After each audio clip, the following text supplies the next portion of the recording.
మనం ఖురాన్ చదవం, వినడానికైనా టైం తీయాలి కదా. అల్లా ఏం చెప్తున్నారో తెలుసుకోవాలి కదా. సో చూడండి, సూరా అల్ బకరా ఆయత్ నెంబర్ 8లో అల్లా సుబ్హానహు వ తఆలా ఇలా చెప్తున్నారు, ప్రజలలో కొందరు మేము సర్వేశ్వరుడిని పరలోకాన్ని విశ్వసించాము అని అంటున్నారు, కానీ వాస్తవానికి వారు విశ్వాసులు కారు. వారు దైవాన్ని విశ్వాసులను మోసగించదలుస్తున్నారు, కానీ నిజానికి వారు తమను తామే మోసగించుకుంటున్నారు. అయితే వారు ఆ విషయాన్ని గ్రహించటం లేదు. వారి హృదయాలలో కపట రోగం ఉంది. సర్వేశ్వరుడు ఆ రోగాన్ని మరింతగా పెంచాడు.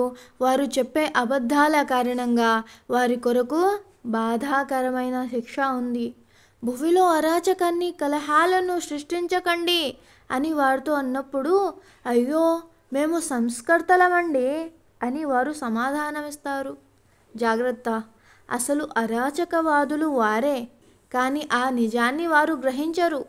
ఇతరులు విశ్వసించినట్లే మీరు విశ్వసించకండి అని వారితో అన్నప్పుడు, ఏమిటి అవివేకులు విశ్వసించినట్లుగా మేము కూడా విశ్వసించాలా అని వారు అంటారు. నిశ్చయంగా అసలు వారే అవివేకులు, కానీ వారు ఆ విషయాన్ని తెలుసుకోవడం లేదు.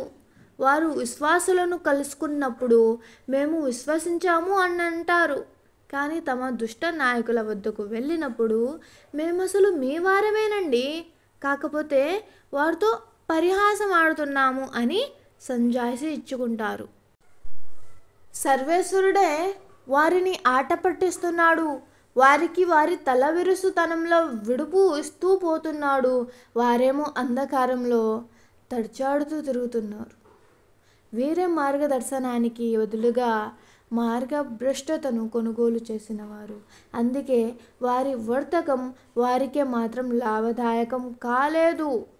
పోనీ వారు సన్మార్గాన్ని పొందుతారా అంటే అది లేదా. వారి ఉపమానం ఎలా ఉందంటే, నిప్పు రాజేసిన వ్యక్తితో పోల్చవచ్చు. తీరా ఆ నిప్పు పరిసరాలను ప్రకాశమానం చేయగానే సర్వేశ్వరుడు వారి కంటి చూపును లాక్కొని వారిని దట్టమైన చీకటిలో ఏమీ కానరాని స్థితిలో వదిలేశాడు. వారు చెవిటివారు, మూగవారు, గుడ్డివారు, వారికి సన్మార్గాన్ని మరలి రారు. లేదా మరొక ఉపమానం వారి పరిస్థితి ఇలా ఉంది, ఆకాశం నుండి భారీ వర్షం కురుస్తుంది, కారు మబ్బులు కమ్ముకుని చీకటి అలుముకుంది, దానికి తోడు ఉరుములు మెరుపులు కూడా. వారు ఉరుముల గర్జనకు భీతిల్లి మృత్యువు నుండి కాపాడుకోవడానికి తమ చెవులలో వ్రేళ్లు దూచుకుంటున్నారు. వాస్తవానికి సర్వేశ్వరుడు ఈ సత్య తిరస్కారులను అన్ని వైపుల నుండి చుట్టుముట్టి ఉన్నాడు. మెరుపు తీగ వారి చూపును పోగొట్టేలాగా ఉంటుంది. చూడబోతే వారిపై మెరుపు మెరిసినప్పుడల్లా ఆ వెలుగులో వారు నడవడం మొదలెడతారు. చీకటి ఆవరించగానే ఆగిపోతారు. సర్వేశ్వరుడు గనక తలుచుకుంటే వారి వినికిడి శక్తిని, వారి దృష్టిని లాక్కోగలడు. నిశ్చయంగా సర్వేశ్వరుడు అన్నింటిపై అధికారం కలవాడు. ప్రజలారా, మిమ్మల్ని మీ పూర్వీకుల్ని సృష్టించిన మీ ప్రభువునే ఆరాధించండి. తద్వారా మీలో భయభక్తులు జనించే అవకాశం ఉంది.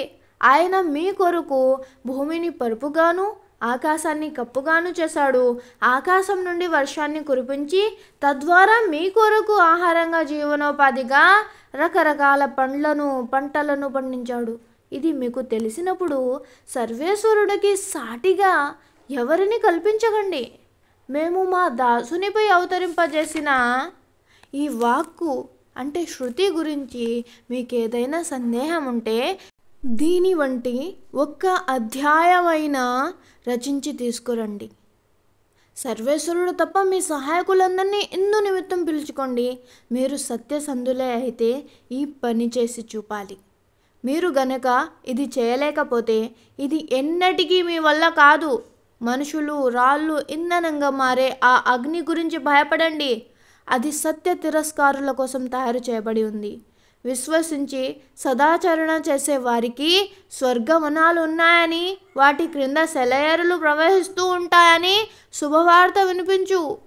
ఆ తోటలలోని పండ్లు వారికి తినటానికి ఇవ్వబడినప్పుడల్లా ఇలాంటిదే ఇంతకు మునుపు భూమి మీద కూడా ఇవ్వబడేది అని వారంటారు. పరస్పరం పోలి ఉండే వస్తువులే వారికి లభిస్తాయి. అక్కడ వారికి పవిత్రమైన జంట లభిస్తుంది. వారందులో కలకాలం ఉంటారు.